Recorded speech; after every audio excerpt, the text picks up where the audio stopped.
सिंदूर बांटने की योजना को अफवाह बता दिया गया है और अब कार्यकर्ताओं में भारी आक्रोश होगा भी क्यों नहीं।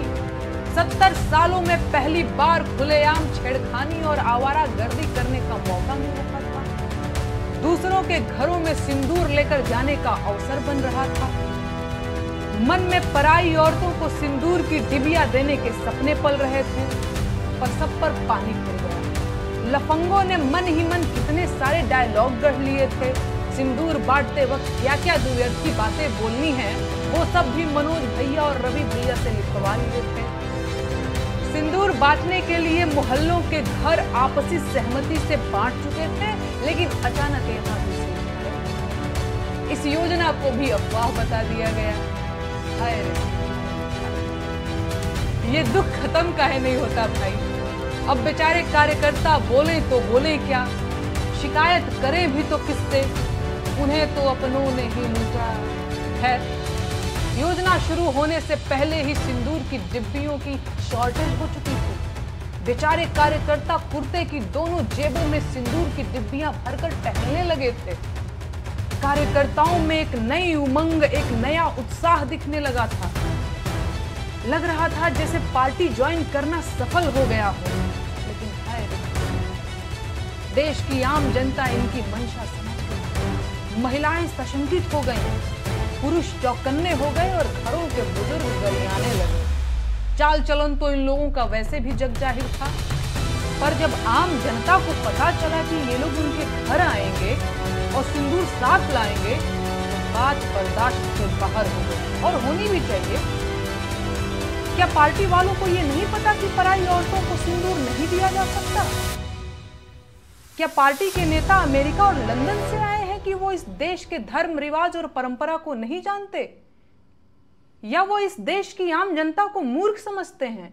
कहीं ऐसा तो नहीं कि वो देश की जनता की सहन शक्ति चेक कर रहे थे? इन पार्टी वालों को क्या लगता है 5 किलो मुफ्त राशन देकर देश की जनता को खरीद लिए हैं क्या? मदर इंडिया फिल्म के सुखी लाला बन गए हैं ये लोग। मुफ्त अनाज के बाद सिंदूर देंगे, इतनी हिम्मत हो गई, इतना मन बढ़ गया। आप लोग जानते हैं ऐसा क्यों हुआ है? इन लोगों ने कदम कदम पर आपके सब्र का इम्तिहान लिया है। पहले रोजगार देने के नाम पर वोट लेकर सरकार बनाई, पर रोजगार नहीं दिया। फिर काला धन लाकर 15 लाख देने का वादा किया और उसे भी जुमला बता दिया। काला धन और आतंकवाद पर चोट के नाम पर नोटबंदी करके गरीबों की कमर तोड़ दी। बिना ऑक्सीजन लाखों लोग अस्पतालों में मर गए, भगदड़ों में लोग मारे गए, ट्रेन दुर्घटनाओं में लोग मारे गए, आतंकवादी हमलों में लोग मारे गए। देश की कंपनियां बेच दी, एयरपोर्ट और ट्रेनें बेच दी, स्कूल बर्बाद कर दिए, शिक्षा व्यवस्था को तबाह कर दिया, अस्पतालों को बर्बाद कर दिया, युवाओं को पहले बेरोजगार और फिर दंगाई बना दिया, मस्जिदें तोड़ी, बस्तियां उजाड़ी, हिंदुओं को मुसलमानों से लड़ाया, नफरत फैलाई, भाईचारा खत्म किया, और यह सब हिंदू राष्ट्र और राष्ट्रवाद के नाम पर किया गया।